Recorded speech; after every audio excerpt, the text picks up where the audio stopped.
Ich war unsichtbar geblieben. Ein Niemand. Aber ich bin kein Niemand mehr. Ich bin einer der meistgesuchten Hacker der Welt. Halo semuanya, selamat datang di channel GA Film. Channel yang akan membahas alur cerita film yang fenomenal, keren, dan tentunya menarik buat dibahas. Di video kali ini, saya akan merangkum film yang berjudul Who Am I. Film yang bertemakan hacker ini rilis pada tahun 2014 dan merupakan salah satu film hacker terbaik. Film yang terinspirasi pada kisah nyata ini menceritakan tentang pemuda asal Jerman masuk ke dunia hacker. Tanpa banyak spoiler di awal, langsung saja kita masuk ke videonya. Ich bin Benjamin und das ist meine Geschichte.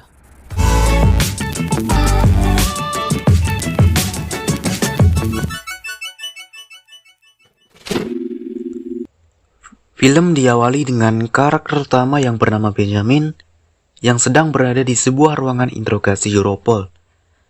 Dan wanita yang menginterogasinya ini bernama Hane. Kenapa bisa masuk ke Europol dan apa itu Europol? Kalian simak aja terus videonya supaya paham.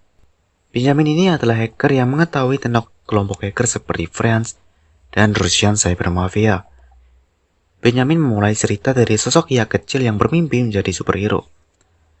Dan setiap superhero punya kenangan pahit terhadap keluarganya. Benjamin pun merasa dia sudah memenuhi kategori tersebut. Ayah Benjamin pergi meninggalkan ketika Benjamin masih kecil.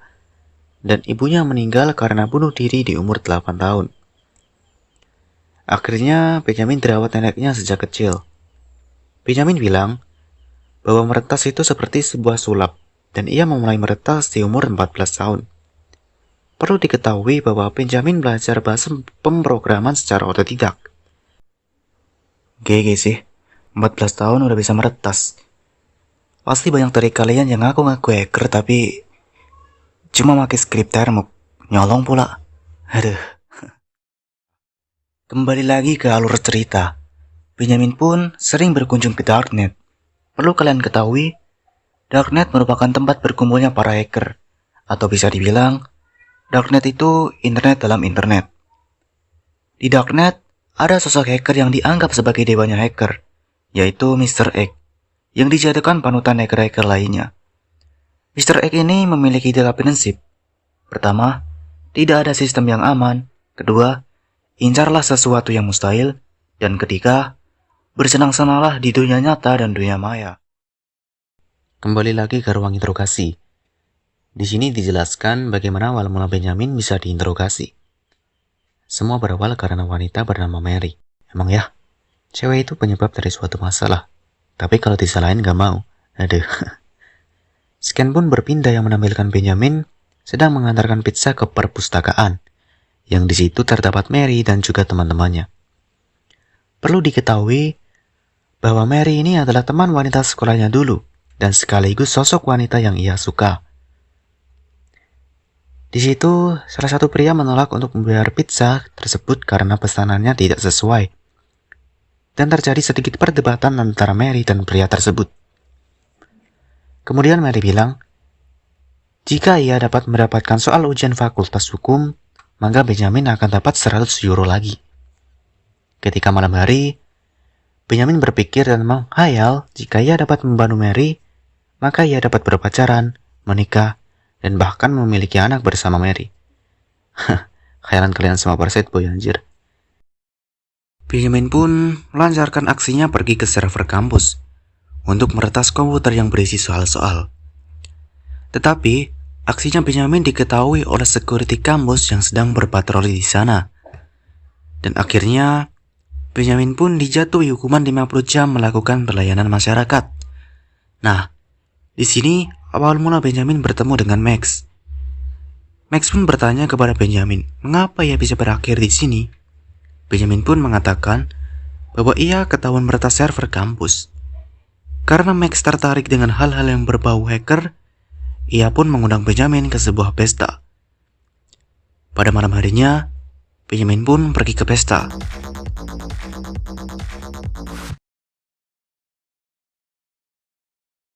dan bertemu Max. Di sini, Max memperkenalkan Benjamin kepada Stephen dan juga Paul. Stephen ini rajinnya software, sedangkan Paul ahli dalam hardware. Paul dan Stephen tidak percaya bahwa Benjamin dapat menguasai bahasa mesin. Akhirnya, Benjamin pun membuktikannya dengan sebuah laptop yang terdapat di atas meja. Benjamin pun memulai aksinya dengan meretas sebuah aliran listrik yang ada di komplek perumahan tersebut.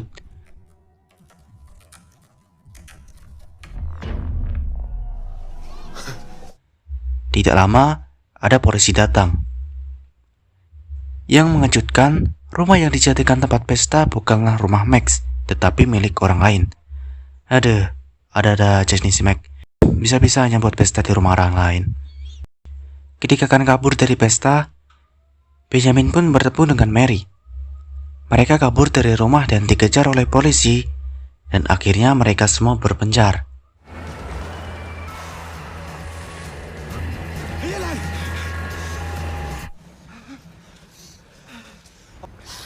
Jetzt fällt's mir wieder ein. Durch der Klassenfahrt haben wir uns vergessen. Und dann musstest du... Ketika Benjamin sampai di rumah, ia mendapati neneknya tidak ada di sana. Kesana kemari pun, ia mencari neneknya dan akhirnya ia menemukannya di trotoar jalan raya. Di pagi hari, Benjamin membawa neneknya ke rumah sakit untuk dirawat. Perlu diketahui bahwa nenek Benjamin menderita Alzheimer. Sedikit informasi, penyakit ini adalah penyakit yang menghancurkan memori dan fungsi mental. Dalam artian, penderita mengalami lupa ingatan dan halusinasi. Ketika pulang, Benjamin bertemu dengan Max di kereta, lalu diajaklah Benjamin melakukan aksi peretasan.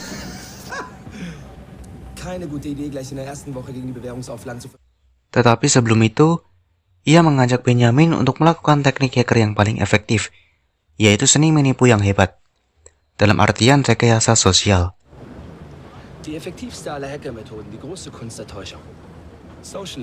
Ia lalu mempraktekannya pada sebuah toko donat, dan ia mulai mengancam karyawan toko tersebut. Akhirnya, si Mac mendapatkan sesuatu yang ia inginkan. Mungkin aksi ini sudah sering kalian lakuin di rumah ya. Misalnya kalian ambil 2 gorengan, tapi kalian cuma ngaku 1. Kembali lagi ke alur cerita. Akhirnya, Benjamin diajak melakukan peretasan perdananya. Max pun menyuruh Benjamin untuk meretas sebuah komputer yang dimana komputer tersebut digunakan untuk presentasi nanti. Dengan aksinya, mereka pun mengubah isi presentasi dengan sebuah video lucu.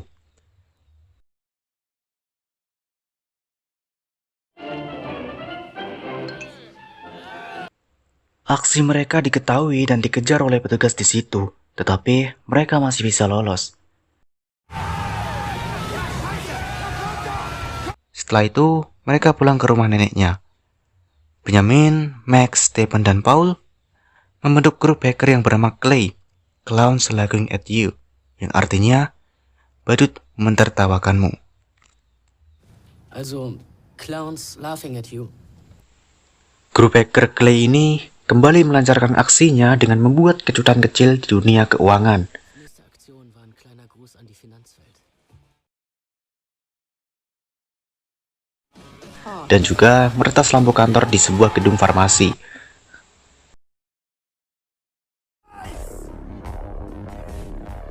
Aksi tersebut mulai populer, dan nama grup hacker Clay mulai dikenal oleh banyak orang.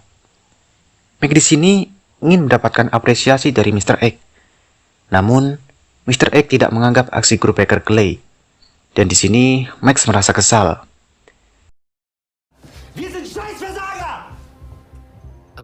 Demi menghapus kekesalannya, Max mengajak anggota Clay untuk jalan-jalan dengan mengendarai mobil Porsche yang mereka dapatkan dari hadiah memenangkan kuis di radio hasil meretas.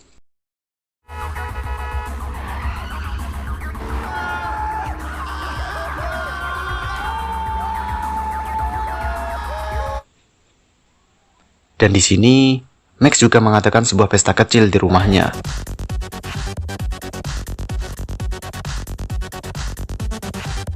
Scan pun berpindah kepada Benjamin yang mengendarai sebuah mobil Porsche tadi untuk menemui Mary.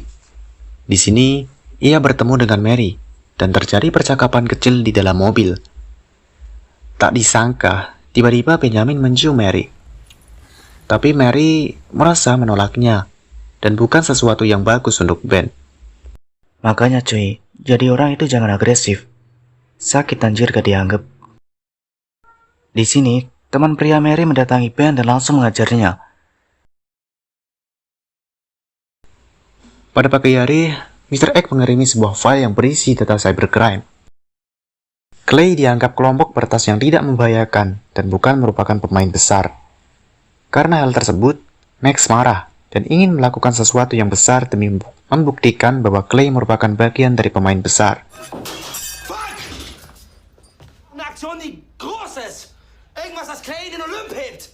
Akhirnya, mereka akan meretas BND, yaitu Dinas Rahasia Jerman.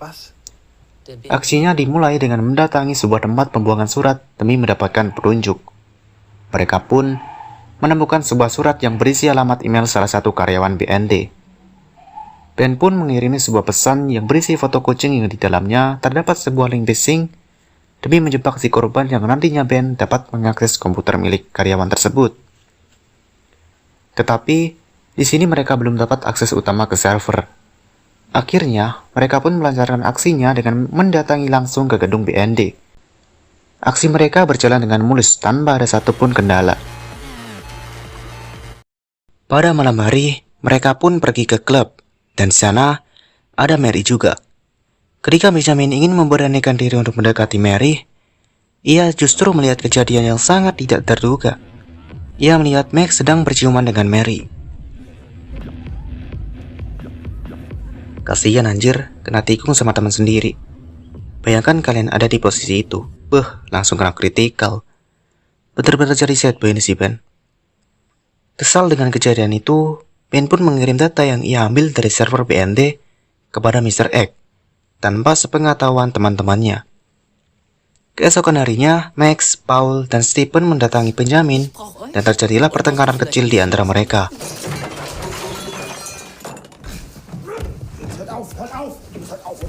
Tak lama kemudian, ada berita yang menampilkan sosok hacker yang diduga berinisial Captain, anggota kelompok hacker Friends. Dia merupakan hacker yang dibiayai pemerintah untuk mematai-matai hacker yang ada di Darknet. Tak diduga, Mr. X justru menjual data tersebut kepada Russian Cyber Mafia.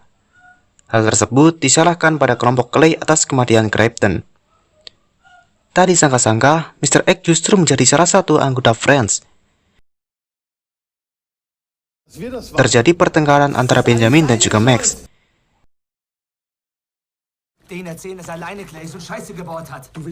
Benjamin pun memiliki rencana untuk mengungkap identitas Mr. X, dengan Ben sendiri menjadi umpan. Lalu Benjamin dan kawan-kawan menghubungi Mr. X dengan menggunakan komputer yang berada di perpustakaan umum. Sementara itu, BND melacak seseorang yang sedang menghubungi Mr. X yang berada di Berlin. Seketika dikerahkanlah pasukan polisi menuju ke perpustakaan umum. Tak lama kemudian, pasukan polisi pun datang ke lokasi. Hingga akhirnya Ben dan kawan-kawan pergi melarikan diri dari kejaran polisi. Di sisi lain, wanita yang menginterogasi Benjamin di awal film tadi terancam posisi jabatannya. Ia mendapatkan tugas untuk menangkap seluruh hacker Friends dan Russian Cyber Mafia. Scan pun berpindah pada Benjamin. Ia pun dengan senang hati membantu Europol untuk menangkap Mr. X. Sebagai imbalannya, Ben meminta program perlindungan saksi dan dihilangkan dari daftar DPO. Benjamin mengatakan bahwa Mr. X berniat mengirim sebuah trojan ke sistem Europol demi bisa melacak dan memanipulasi penyelidikan. Benjamin lalu melanjutkan ceritanya. Ia membakar rumah neneknya yang dijadikan markas Clay demi menghapus barang bukti. Lalu mereka pun pergi ke Den Haag untuk masuk ke sarang singa, yaitu markas Europol. Mereka mencari cara untuk masuk ke markas Europol. Segala cara pun digunakan. Ketika mencoba lewat salur pembuangan, tiba-tiba telapak tangan Max tertancap sebuah paku. Karena merasa bersalah, Benjamin pun berniat membereskan semua masalahnya. Tepat pada malam hari, Benjamin pergi ke markas Europol dengan menggunakan kartu kunjungan yang ia temukan. Ia memohon dan memelas kepada security agar dapat masuk ke dalam untuk pergi mencari dompetnya yang ketinggalan di kantin. Kemudian, Benjamin menempatkan alat buatan Paul, sebuah alat yang bisa mengelabui jaringan nirkabel dengan menyalakan jaringan tiruan yang identik secara paralel, atau biasa disebut Evil Twins. Saat orang mengakses jaringan tersebut, Benjamin dapat mengakses komputer server mereka dan menanamkan virus Trojan untuk diberikan kepada Mr. X. Keesokan harinya, Benjamin pergi ke sebuah kafe dan mengakses darknet melalui kode dari Mr. X. Di sana, ia akan menyerahkan program yang bisa mengakses sistem Europol, yang di dalamnya sudah tertanam virus Trojan milik Benjamin. Jika Mr. X mengakses Trojan tersebut, maka identitasnya akan terbongkar. Tapi ternyata, Mr. X mengetahui trik itu. Mr. X berkata, seharusnya Benjamin tidak menggunakan kode yang diberikan oleh Mr. X untuk masuk ke darknet karena sebenarnya kode tersebut terdapat IP transmitter. Karena hal itu, wajah dan lokasi Benjamin jadi ketahuan. Lalu muncul dua orang berjas hitam yang gak lain adalah orang dari Russian Cyber Army dan mengejar Benjamin sampai ke jalur kereta bawah tanah. Dan ketika Benjamin kembali ke kamar hotel, ia melihat semua teman-temannya tewas terbunuh. Kembali lagi ke ruang interogasi. Benjamin menunjukkan selongsong peluru bekas tragedi yang dialami temannya kepada Hane. Kemudian Hane menelepon temannya untuk datang ke ruang interogasi. Di sini, Benjamin melakukan negosiasi agar dapat dibebaskan dengan syarat dari Europol mampu memberikan informasi Mr. X dan Friends. Lalu Hane bertanya kepada Benjamin, kalau Benjamin ingin program perlindungan para saksi, apa yang akan ia lakukan untuk menjebak Mr. X dan menangkap kelompok hacker bernama Friends? Benjamin mengatakan akan menggunakan trik sulap untuk menghancurkan harga diri Mr. X, yaitu dengan memfitnah Mr. X Darknet sebagai mata-mata pemerintah. Mr. X yang kesal akhirnya secara tidak sengaja menggunakan IP transmitter sehingga mengungkap identitasnya sendiri. Identitas Mr. X yang ternyata adalah pemuda berusia 19 tahun bernama Shane Dunham yang tinggal di New York. 19 tahun udah jadi panutan, gila sih. Padahal banyak dari kalian yang umur 19 tahun masih pada setia pada rebahan ya. Karena berhasil membongkar identitas dari Mr. X, Hane mengatakan Benjamin akan mendapatkan identitas baru dan akan menjadi orang yang bebas seperti dulu. Namun, Hane ingat perkataan temannya saat interogasi. Karena penasaran, Hane pun ingin membuktikan kebenaran dari cerita Benjamin. Kemudian, Hane pergi ke rumah Ben yang ternyata tidak terbakar, apa yang seperti diceritakan oleh Benjamin. Dan di sini, Hane menemukan sebuah kemasan obat Ritalin. Kemudian, Hane mendatangi Mary yang sedang berkumpul dengan teman-temannya untuk menanyakan soal Benjamin. Mary mengatakan, dia pernah satu kelas dulu dan tidak pernah bertemu lagi dengan Benjamin sampai sekarang. Karena kecurigaannya makin memuncak, Hane pun mendatangi dokter yang pernah merawat ibu Benjamin dulu. Dokter itu mengatakan, ibu Benjamin mempunyai kepribadian ganda, hingga 4 kepribadian yang merupakan cerminan dari dirinya sendiri. Hidupnya pun bergantung pada obat-obatan sampai ibunya tidak kuat menahan lagi, dan melakukan bunuh diri. Sepertinya, penyakit tersebut diturunkan kepada Benjamin, yang ternyata obat Ritalin tadi dapat memicu munculnya kepribadian ganda. Hane pun kembali ke kantor Europol.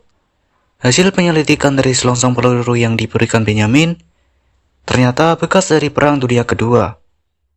Kemudian, Hane bertemu dengan Benjamin untuk menanyakan kebenaran dari ceritanya. Dia bertanya berasal dari mana luka yang ada di tangan Ben. Hane menyimpulkan kalau semua ini berasal dari imajinasi Ben. Clay yang seharusnya beranggotakan 4 orang, ternyata hanya beranggotakan Benjamin seorang. Stephen, Paul, dan Max merupakan dirinya sendiri. Jede Aktion, das warst du. Alleine. Nah, Hane di sini menyimpulkan kalau Benjamin memiliki kepribadian ganda seperti ibunya, sehingga program perlindungan saksi dibatalkan. Benjamin memohon untuk mendapatkan perlindungan tersebut, karena kalau tidak, kelompok Friends akan menargetkan dia dan membunuhnya. Hane yang merasa bersalah, menyuruh Benjamin untuk meretas program perlindungan para saksi. Dan setelah berhasil mendapatkan perlindungan saksi, Hane pun membebaskan Benjamin. Tapi sebelum itu, Hane meminta Ben untuk membongkar trik sulap gula yang pernah ditunjukkan kepadanya. Ketika Benjamin sudah turun dari mobil, Hane menyadari sesuatu kalau dia sudah dipermainkan oleh Benjamin. Tapi ketika hendak melihat Ben kembali, ternyata si Ben sudah menghilang. Kemudian, scan menunjukkan Benjamin yang berada di atas sebuah kapal bersama Mary dan anggota Clay lainnya. Ternyata, semua itu trik yang sudah direncanakan oleh Benjamin, yang dibantu oleh Mary dan dokter yang merawat neneknya. Ia seolah memiliki kepribadian ganda untuk membebaskannya dari hukuman. Trik itu dilakukan ketika wajah Ben sudah ketahuan oleh Mr. X. Dan luka yang ada di tangan Ben dibuat oleh Max untuk meyakinkan Hane. Dan rencana tersebut membuat mereka berhasil keluar dari masalah dan membuat Ben menjadi tak terlihat seperti dulu lagi. Dan film pun berakhir. Pesan yang dapat diambil dari film ini adalah, beranilah dalam memulai sesuatu dan gapailah mimpimu. Jangan takut gagal, karena kita gak bakalan tahu kalau kita gak mencobanya. Terima kasih sudah menonton video ini dan mampir ke channel ini. Sorry kalau pembawaan saya masih belepotan atau kurang jelas, karena ini pertama kali saya jadi voice over. Buat saran kedepannya, kalian bisa komen-komen lah di bawah. Dan jangan lupa untuk terus support channel ini. Sampai jumpa di next video.